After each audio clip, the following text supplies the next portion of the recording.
ನೀವು ಅರ್ಧ ಮಾತನಾಡುವಾಗ ಬಿಜೆಪಿ ವಕ್ತಾರರು ಇರಲಿಲ್ಲ, ನಮ್ಮ ಬ್ರೇಕಿಂಗ್ ಪ್ಲೇ ಆದಾಗ ಕೂಡ ಇರಲಿಲ್ಲ.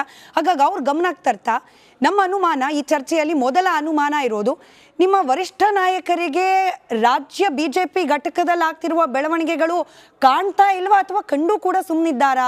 ದಕ್ಷಿಣ ಭಾರತದ ಹೆಬ್ಬಾಗಿಲು ಅಂತ ಕರೆದ್ರು ಕರ್ನಾಟಕವನ್ನ ಬಿಜೆಪಿ ಪಾಲಿಗೆ. ಇವಾಗ ಅದರಲ್ಲಾಗ್ತಿರುವ ಬೆಳವಣಿಗೆಗಳನ್ನ ಗಮನಿಸಿಯೂ ಕೂಡ ಸುಮ್ಮ ಕೂತಿರೋದು ಯಾಕೋ ಒಂದಷ್ಟು ಅನುಮಾನ ಕಾರಣವಾಗ್ತಿದೆ. ರಾಷ್ಟ್ರೀಯ ನಾಯಕತ್ವಕ್ಕೆ ಇಲ್ಲಿ ಬೆಳವಣಿಗೆಗಳು ಕಾಣ್ತಾ ಇಲ್ಲ ಅನ್ನೋದು ತಪ್ಪು. ಪ್ರತಿಯೊಂದನ್ನು ಗಮನಿಸ್ತಾ ಇದ್ದಾರೆ. ತಾವೀಗ ನೋಡ್ಬೋದು, ಅವ್ರಿಗೆ ಯತ್ನಾಳ್ ಅವರಿಗೆ ನೋಟಿಸ್ ಕೊಟ್ಟಿರೋದ್ರಲ್ಲಿ we have noticed ಅಂತ for a long time ಅಂತ lenient ಅಂತ ನೋಡಿದ್ವಿ. ಅದು ಕುಮಾರ್ ಅವರೇ, ನೀವು ನೋಟಿಸ್ ಕೊಟ್ಟಿದ್ ಮಾತ್ರ ಅಲ್ಲ, ಅದಕ್ಕೆ ಯತ್ನಾಳ್ ಅವ್ರ ರಿಯಾಕ್ಷನ್ ನಾವು ನೋಡಿದ್ವಿ. ನೀವು ನೋಡ್ಲಿಲ್ಲ ಅನ್ಸುತ್ತೆ ಅದನ್ನ? ಮೇಡಮ್, ಈಗ ನಾವು ಅದರಲ್ಲಿ ಹೇಳಿದ್ವಿ, ಅದರಲ್ಲಿ ಸ್ಪಷ್ಟವಾಗಿ ಹೇಳಿದ್ದೀವಿ, for a long time for your seniority and party ಒಂದು ಇದಕ್ಕೋಸ್ಕರ ನಾವು ಯು ಆರ್ ಲೀನಿಯಂಟ್ ಅಂತ ಹೇಳಿದ್ದಾರೆ.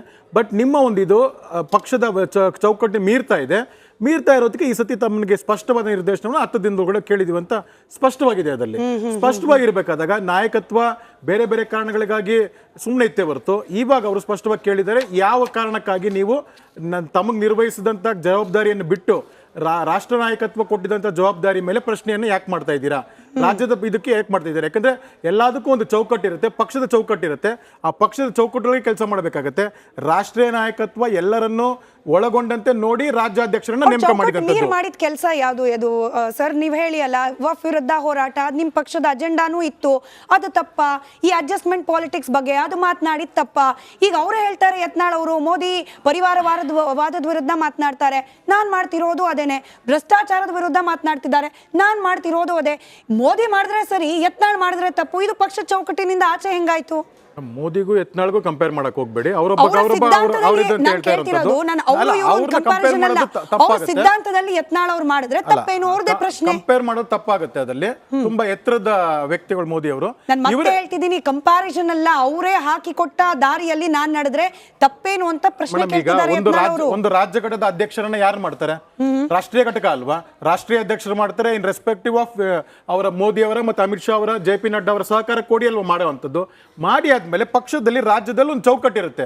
ರಾಜ್ಯ ಸರ್ಕಾರ ರಾಜ್ಯದ ಬಿಜೆಪಿ ಆಗ್ಬೋದು, ಆ ಚೌಕಟ್ಟಲ್ಲಿ ಕಾರ್ಯಕ್ರಮ ಕೊಟ್ಟಾಗ ಕಾರ್ಯಕರ್ತರಾಗ್ಬೋದು, MP ಗಳಾಗ್ಬೋದು, ಯಾರೇ ಆಗ್ಬೋದು, ಆ ಚೌಕಟ್ಟಲ್ಲಿ ಕಾರ್ಯಕ್ರಮ ಮಾಡಬೇಕಾಗತ್ತೆ, ಇಲ್ಲ ಇದು ಮಾಡಬೇಕಾಗತ್ತೆ. ಅದನ್ನು ಮೀರಿ ಬಂತೆ ಅಂದಾಗ you are not above the party. ನಾವು ನಮ್ಮ ಪಾರ್ಟಿ ಯಾವಾಗ್ಲೂ ಹೇಳೋದು nation first, party next, individual last ಅಂತ. ಇಂಡಿವಿಜುವಲ್ ಲಾಸ್ಟ್ ಅಂತ.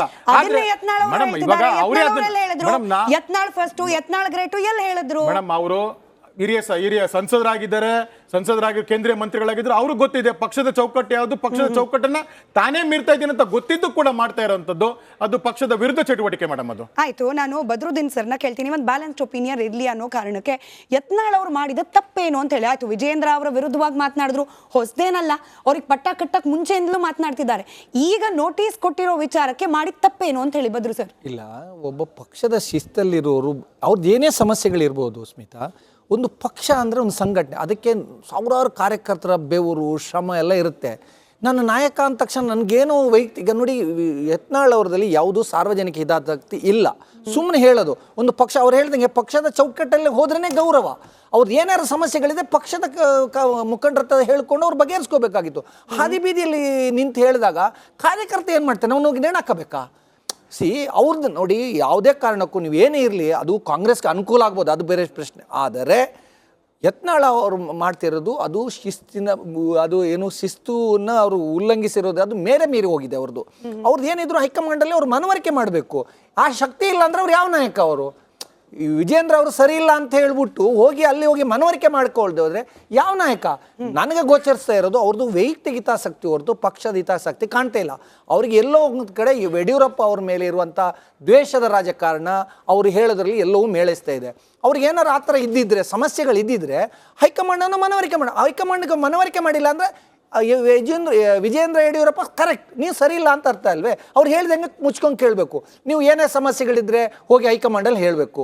ಅದಕ್ಕೆ ಒಂದು ಚೌಕಟ್ಟಿದೆ, ಒಂದು ನೀತಿ ಇದಿದೆ. ಇದನ್ನು ದಿನ ಬೆಳಗಾದರೆ ನೀನು 3 ಕಾಸಿನ ಥರ ಮಾತಾಡ್ಬಿಟ್ರೆ ಒಬ್ಬ ಪಕ್ಷದ ಅಧ್ಯಕ್ಷನಿಗೆ ಏನಾಗಬೇಕು? ಅವರು ಪಕ್ಷದ ನಿಜವಾಗ್ಲೂ ಇದು ತಪ್ಪು ಹೈಕಮಾಂಡ್ ಏನು ಗೊತ್ತಾ, ಇಷ್ಟೊಂದು ವಿಳಂಬ ಮಾಡಬಾರ್ದಾಗಿತ್ತು, ಅವ್ರ ಮೇಲೆ ಕ್ರಮ ಆಗಬೇಕಾಗಿತ್ತು. ಬಟ್ ಭಾಳ ಸುಲಭ ಏನು ಅಂದರೆ ಹೈಕಮಾಂಡ್ಗೆ ಧರ್ಮ ಸಂಕಟ ಅಂದರೆ ಒಂದಷ್ಟು ಜನರು ಅವರ ಹಿತೈಷಿಗಳಲ್ಲಿ ಇದ್ದಾರೆ. ಅವರು ಆ ಬಣ ಎಲ್ಲ ಯಡಿಯೂರಪ್ಪ ಅವ್ರನ್ನ ಹಣಿಬೇಕು, ಯಡಿಯೂರಪ್ಪ ಅವ್ರ ಬೆಳವಣಿಗೆ ಅಥವಾ ಅವ್ರ ಮಕ್ಕಳ ಬೆಳವಣಿಗೆಗೆ ಸಹ್ಯ ಆಗದಿರ್ಬೋದು. ಪರೋಕ್ಷವಾಗಿ ಅವರಿಗೆ ಬೆಂಬಲಕ್ಕೆ ಸುಮಾರು ಜನ ಇದ್ದಾರೆ. ಯಾರ್ಯಾರಿಗೆ ಏನೇನು ಹೇಳಬೇಕು ಅಂತಿದ್ದಾರೆ ಅದನ್ನೆಲ್ಲ ಯತ್ನಾಳ್ ಬಾಯಿಂದ ಹೇಳಿಸ್ತಾ ಇದ್ದಾರೆ. ಆ ಮೂಲಕ ಯಡಿಯೂರಪ್ಪ ಅವರಿಗೆ ಮುಜುಗರ ತರ್ತಾ ಇದ್ದಾರೆ. ಅದು ಎಲ್ಲಿಗೆ ಡ್ಯಾಮೇಜ್ ಆಗುತ್ತೆ? ಯಡಿಯೂರಪ್ಪ ಕಳ್ಕೊಳ್ಳುವಂಥದ್ದು ಏನಿದೀಗ? ಇದು ಪಕ್ಷಕ್ಕೆ ಡ್ಯಾಮೇಜ್ ಆಗ್ತಿದೆ. ಆದರೆ ತುಂಬ ವಿಳಂಬ ಆಗಿದೆ. ಯಾಕೆ ಅಂದರೆ ಅವರಿಗೆ ನಾನು ಹೇಳಿದಲ್ಲಿ ಯಾರ್ದೋ ಕೃಪಾ ಕಟಾಕ್ಷ ಇದೆ. ಹಾಗಾಗಿ ಭಾಳ ಸುಲಭ. ಈಗ ಅವ್ರ ಮೇಲೆ ಏಕಾಏಕಿ ಕ್ರಮ ತಗೊಳ್ಳೋ ಸ್ಥಿತಿಯಲ್ಲೂ BJP ಇಲ್ಲ. ಯಾಕೆ ವಿಳಂಬ ಮಾಡ್ತು ಅಂದರೆ ಅವರು ಕೂಡ ಒಂದು ಫೈರ್ ಬ್ರ್ಯಾಂಡ್. BJPಲಿ ಏನು ಹಿಂದೂಗಳ ಹೃದಯ ಸಾಮ್ರಾಟ ಅವರು ಗೆದ್ದಿದ್ದಾರೆ. ಅವರು ಬೇಕಾದಂಗೆ BJPಗೆ ಪೂರಕವಾದಂಥ ಅಜೆಂಡಾಗಳನ್ನ ಇಟ್ಕೊಂಡು ಬಹಿರಂಗವಾಗಿ ಮಾತಾಡೋ ಮೂಲಕ ಪಕ್ಷಕ್ಕೆ ಶಕ್ತಿ ತುಂಬಿದ್ದಾರೆ. ಎಲ್ಲಿ ಅವ್ರ ಮೇಲೆ ಕ್ರಮ ತಗೊಂಡ್ರೆ ಅದು ನಮಗೆ ಬ್ಯಾಕ್ ಫೈರ್ ಆಗ್ಬೋದು ಅನ್ನೋ ಆತಂಕ ಇರ್ಬೋದು. ಇದೇ ಅನುಮಾನದಲ್ಲಿ ನಮ್ಮ ಸೆಕೆಂಡ್ ಬ್ರೇಕಿಂಗ್ ಇದ್ದಿದ್ದು. ಆ ಸೆಕೆಂಡ್ ಬ್ರೇಕಿಂಗ್ ನ ಪ್ಲೇ ಮಾಡಕ್ಕೆ ಮುಂಚೆ ನಾನು ಒಂದ್ಸತಿ ವಿನಾಯಕ್ ಸರ್ ಜಾಯ್ನ್ ಆಗಿದ್ದಾರೆ, ಅವ್ರು ರಿಯಾಕ್ಷನ್ ತಗೊಂಡ್ಬಿಡ್ತೀನಿ. ವಿಳಂಬ ಅಂತ ಹೇಳಿ ಹೇಳ್ತಾ ಇದ್ರು. ನಾವು ಅಂದ್ರೆ ಆಕ್ಷನ್ ತಗೊಳ್ಳುವಲ್ಲಿ BJPಯ ವರಿಷ್ಠ ನಾಯಕರು ವಿಳಂಬ ಮಾಡ್ತಿರೋದ್ರ ಬಗ್ಗೆ ಅನುಮಾನ.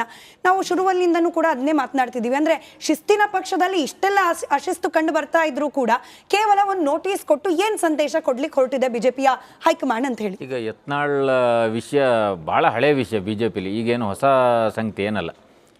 ಅವಾಗ ಅವ್ರು ಹೇಳ್ತಿದ್ದಾಗೇ ಅವರು ಸಮಸ್ಯೆ ಏನಿದೆ ಅಂದರೆ BJP ಒಳಗಡೆ ಒಂದು ನನಗನ್ನಿಸ್ದಾಗ ಒಂದು 50% ಜಾಸ್ತಿ ಜನ ಯತ್ನಾಳ್ ಅವರನ್ನು ಬೇರೆ ಬೇರೆ ಕಾರಣಕ್ಕೆ ಸಪೋರ್ಟ್ ಮಾಡೋರು ಇದ್ದಾರೆ. ಒಂದು ಅವ್ರು ಹೇಳೋ ವಿಷಯಗಳ ಬಗ್ಗೆ ಇರ್ಬೋದು. ಈಗ ವಕ್ಫ್ದೇ ತಗೊಳ್ಳೋದು, ವಕ್ಫ್ ವಿಷಯವನ್ನು ಯತ್ನಾಳ್ ಅವರು ತಗೊಂಡಷ್ಟು ಸ್ಟ್ರಾಂಗ್ ಆಗಿ ಅವರು ಅದನ್ನು ಹೋರಾಟವನ್ನು ಹೇಗೆ ತೊಗೊಂಡ್ರು ಅದನ್ನು ಬೇರೆ ಯಾರು ತೊಗೊಳಕ್ಕಾಗಲಿಲ್ಲ BJPಲಿ. ಆಮೇಲೆ ಈಗ ಹೈಕಮಾಂಡ್ಗೆ ಆ ಥರ ಇದ್ದಿದ್ರೆ ಸೆಂಟ್ರಲ್ನಿಂದ ಶೋಭಾ ಕರಂದ್ಲಾಜೆ ಅವ್ರು ಬಂದು ಅವ್ರ ಜೊತೆ ಕೂತ್ಕೋತಾ ಇರಲಿಲ್ಲ. ಅವ್ರು ಬಂದು ಕೂತಿದ್ದಾರೆ ಇನ್ ದ ಸೆನ್ಸ್ ಆ ಹೋರಾಟಕ್ಕೆ ಎಲ್ಲರದ್ದು ಅದಕ್ಕೆ ಬೆಂಬಲ ಇದೆ ಅಂತ ಅರ್ಥ ಆಯಿತು. ಆದರೆ ಸೇಮ್ ಟೈಮ್ ರಾಜ್ಯಾಧ್ಯಕ್ಷರಿಗೆ ಆ ಹೋರಾಟವನ್ನು ಅಷ್ಟು ಪ್ರಬಲವಾಗಿ ತೊಗೊಳಕ್ಕಾಗಿಲ್ಲ. ಅದು ಅಂತಲ್ಲ, ಸಾಕಷ್ಟು BJP ಹೋರಾಟಗಳಲ್ಲಿ ಏನು BJP ಫೇಲ್ ಆಗಿದೆ ಮತ್ತು ಕಾಂಗ್ರೆಸ್ನವ್ರಿಗೆ ಅದರಿಂದ ಭಾಳ ದೇ ಆರ್ ವೆರಿ ಹ್ಯಾಪಿ. ಯಾಕಂದ್ರೆ ಇಷ್ಟೆಲ್ಲ ಆದ್ರೂ ಅವರಿಗೆ ಏನು ಅದರಿಂದ ಏನು ಎಫೆಕ್ಟ್ ಆಗ್ತಾ ಇಲ್ಲ. ವಿರೋಧ ಪಕ್ಷಗಳು ಅದನ್ನು ಹೇಗೆ ಬಳಸ್ಕೋಬೇಕಿತ್ತು ಆ ಥರ ಬಳಸ್ಕೊಂಡಿಲ್ಲ ಅನ್ನೋ ಕಾರಣಕ್ಕಾಗಿ. ಆದರೆ BJP ಒಳಗಡೆ ಏನು ಅಂದರೆ ಒಂದಲ್ಲ, ನನ್ನ ಪ್ರಕಾರ ಒಂದು 3-4 ಕೇಂದ್ರಗಳು ಸೃಷ್ಟಿಯಾಗ್ಬಿಟ್ಟಿದೆ ಈಗ ಮೊನ್ನೆ ಬಹುಶಃ ರಾಜ್ಯಾಧ್ಯಕ್ಷರು ನನ್ನ ಸರ್ವೀಸಲ್ಲಿ ಒಬ್ಬ ರಾಜ್ಯಾಧ್ಯಕ್ಷರು ಪತ್ರಕರ್ತರ ಜೊತೆ ಆಫ್ ದ ರೆಕಾರ್ಡ್ ಮಾತಾಡಿ ಆ ಥರ ಮಾತಾಡಿದ್ದನ್ನು ನಾನಂತೂ ಕೇಳಿಲ್ಲ. ನನ್ನ 22 ವರ್ಷ ಸರ್ವೀಸಲ್ಲಿ ಯಾವ ರಾಜ್ಯಾಧ್ಯಕ್ಷರು ಆ ಥರ ಮಾತಾಡಿದ್ದನ್ನು ನಾನು ಕೇಳಿಲ್ಲ. ಅವರು ಓಪನ್ ಆಗೇ ನಾನು ಏನು ಮಾಡೋಕ್ಕಾಗ್ತಾ ಇಲ್ಲ ಅನ್ನೋ ಅಸಹಾಯಕತೆಯನ್ನು ಅವರು ಆಫ್ ದ ರೆಕಾರ್ಡ್ ವ್ಯಕ್ತಪಡಿಸಿದ್ದಾರೆ. ಅಂತಂದರೆ ಏನು everything is not right in BJP ಅನ್ನೋದು ಗೊತ್ತಾಗುತ್ತೆ. ಅವ್ರು ರೈಟ್ ಇರ್ಬೋದು, but everything is not right in BJP ಅಂತ ಗೊತ್ತಾಗ್ತದೆ. ನಮಸ್ಕಾರ, ಕರ್ನಾಟಕ ಪ್ರೈಮ್ ಟೈಮ್ಗೆ ಸ್ವಾಗತ. ನಾನು ಜಯಪ್ರಕಾಶ್ ಶೆಟ್ಟಿ. ಇಡೀ ಕರ್ನಾಡು ಇವತ್ತು ರೆಬೆಲ್ ಆಗಿ ನಿಂತಿದೆ. ಈ ಹಗರಣಗಳನ್ನು ಸದನದಲ್ಲಿ ಪ್ರಸ್ತಾಪ ಮಾಡಲು ಕೂಡ ಕಾಂಗ್ರೆಸ್ ಹಿಂದೇಟು ಹಾಕಿದ್ದೇಕೆ? ನಿಮ್ಗೆ ಸಂಬಳ ಅದಕ್ಕೆ, ನಿಮಗೆ ವಾಹನ ಅದಕ್ಕೆ, ನಿಮಗೆ ವೆಪನ್ ಅದಕ್ಕೆ, ನೀವು ಅದನ್ನು ಸೆರೆ ಹಿಡಬೇಕಾಗಿತ್ತು. ನೀವು ವಿದ್ಯುತ್ ಬರ ಇದೆ ಅಂತ ಹೇಳ್ತಾ ಇದ್ದೀರಿ, ಎಲ್ಲಿ ಬರ ಇದೆ ನೀವು ಹೇಳಬೇಕು. ಪಾಕಿಸ್ತಾನ್ ಆಕ್ಯುಪೈಡ್ ಕಾಶ್ಮೀರ್ ಅದು ಎಂದೆಂದಿಗೂ ನಮ್ಮದು. 40 ಮೆಷಿನ್ಗಳು ತಂದಿತ್ತು ನೋಟ್ ಎಣಿಸುವುದಕ್ಕೆ, ಅದೇ ಹಾಳಾಯಿತು. ಮಥುರಾದ ಗಲಾಟೆ ಇದೆಯಲ್ಲ, ಅದು ಸ್ಥಳೀಯವಾಗಿ ಕೂತು ಪರಿಹರಿಸಬಹುದಾದಂಥ ಕಾನೂನಿದೆ. ಗ್ಯಾರಂಟಿ ಯೋಜನೆಯಿಂದ ನಷ್ಟ ಆಗಿದೆ, ಲಾಭ ಆಗಿದೆ, ದಯವಿಟ್ಟು ಹೇಳಿ. Dawood Ibrahim most wanted criminal ಯಾವಾಗಾದ ಅಂದರೆ ಇಲ್ಲಿ ತನಕ ಭಾರತ ದೇಶದಲ್ಲಿ ಓರ್ವ ದಲಿತ ಪ್ರಧಾನಿಯಾದಂಥ ಇತಿಹಾಸವೇ ಇಲ್ಲ. ರಿಪಬ್ಲಿಕ್ ವರ್ಲ್ಡ್ ಆಪ್ ಇದು ಕೇವಲ ಅಪ್ಲಿಕೇಶನ್ ಅಲ್ಲ, ಸಮಗ್ರ ಸುದ್ದಿಗಳ ಸಂಪರ್ಕ ಮಾರ್ಗಕ್ಕೆ ಕ್ರಾಂತಿಕಾರಿ ಬದಲಾವಣೆ. ರಿಪಬ್ಲಿಕ್ ವರ್ಲ್ಡ್ ಆಪ್ ಕೇವಲ ಸುದ್ದಿ ಅಪ್ಲಿಕೇಶನ್ ಅನ್ನ ಪರಿಚಯ ಮಾಡ್ತಾ ಇಲ್ಲ, ಬದಲಾಗಿ ಡಿಜಿಟಲ್ ಸುದ್ದಿ ಬಳಕೆಯ ಹೊಸ ಯುಗಕ್ಕೆ ನಾಂದಿ ಹಾಡ್ತಾ ಇದೆ. ಇದೊಂದು ಬ್ರೇಕಿಂಗ್ ನ್ಯೂಸ್, ಪ್ರಭಾವಶಾಲಿ ಕಾರ್ಯಕ್ರಮಗಳಿಗೆ ಗಟ್ಟಿಯಾದ ವೇದಿಕೆ. ರಿಪಬ್ಲಿಕ್ ವರ್ಲ್ಡ್ ಅಪ್ಲಿಕೇಶನ್ ಈಗ ಲೈವ್ ಆಗಿದೆ. ಗೂಗಲ್ ಪ್ಲೇ ಸ್ಟೋರ್ ಮತ್ತು ಆಪಲ್ ಆಪ್ ಸ್ಟೋರ್ ಎರಡರಲ್ಲೂ ಲಭ್ಯವಿದೆ. ಈಗಲೇ ಡೌನ್ಲೋಡ್ ಮಾಡಿ.